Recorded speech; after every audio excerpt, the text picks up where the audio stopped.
Kilat News Updates. Mga balita ngayon, isa sa most advanced fighter jets sa mundo tampok sa COP Thunder 2025-2 exercise ng Philippine at US Pacific Air Forces. Mahigit 27,000 na mga pamilya sa Luzon apektado ng bagyong Bising. Presyo ng produktong petrolyo muling bababa ngayong linggo. Rehabilitasyon ng EDSA posibleng sa taong 2026 pa masimulan ayon sa DPWH. Ako po si Cesar Soriano para hatid ang mga nangunang balita sa buong kapuluan ngayon.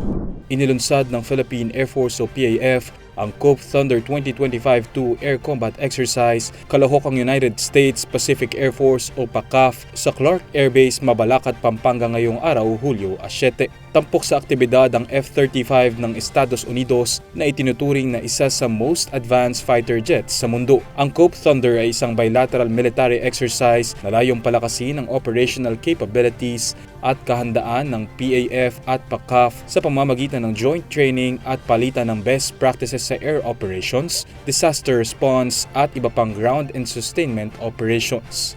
Tinatayang 2,301 na personnel mula sa PAF at 225 mula sa PACAF ang kalahok sa ikalawang edisyon ngayong taon na gaganapin sa ilang bahagi ng Luzon gaya sa Zambales at Pangasinan at tatagal hanggang Hulyo 18.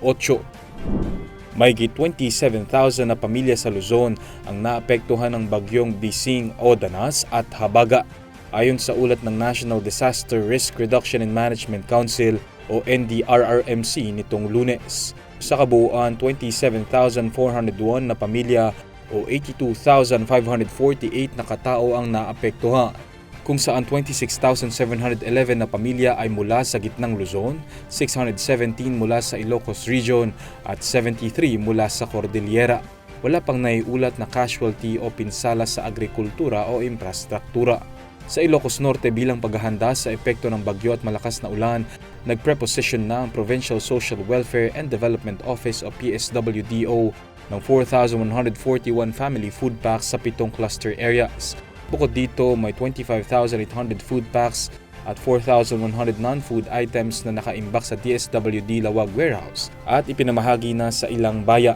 Ayon kay PSWDO Acting Officer Rochelle Gahes, layunin nitong masiguro ang mabilis na pagresponde sa mga apektadong pamilya at maiwasan ang kakulangan sa supply sa oras ng sakuna.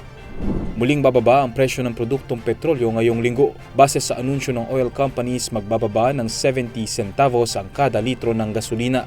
Bahagyaring bababa ng 10 centavos per liter ang presyo ng diesel, habang 80 centavos ang kaltas sa presyo ng kada litro ng kerosene. Epektibo ang bagong presyo bukas, Hulyo 8. Samantala, matapos ang pagkakaantala noong nakaraang buwan, posibleng sa taong 2026 pa masimulan ang rehabilitasyon sa EDSA ayon kay Department of Public Works and Highways o DPWH Secretary Manuel Bonoa.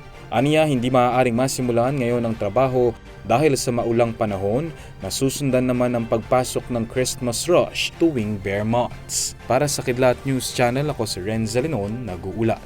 Ako po si Cesar Soriano, kasama nyo sa bawat pagputok ng balita.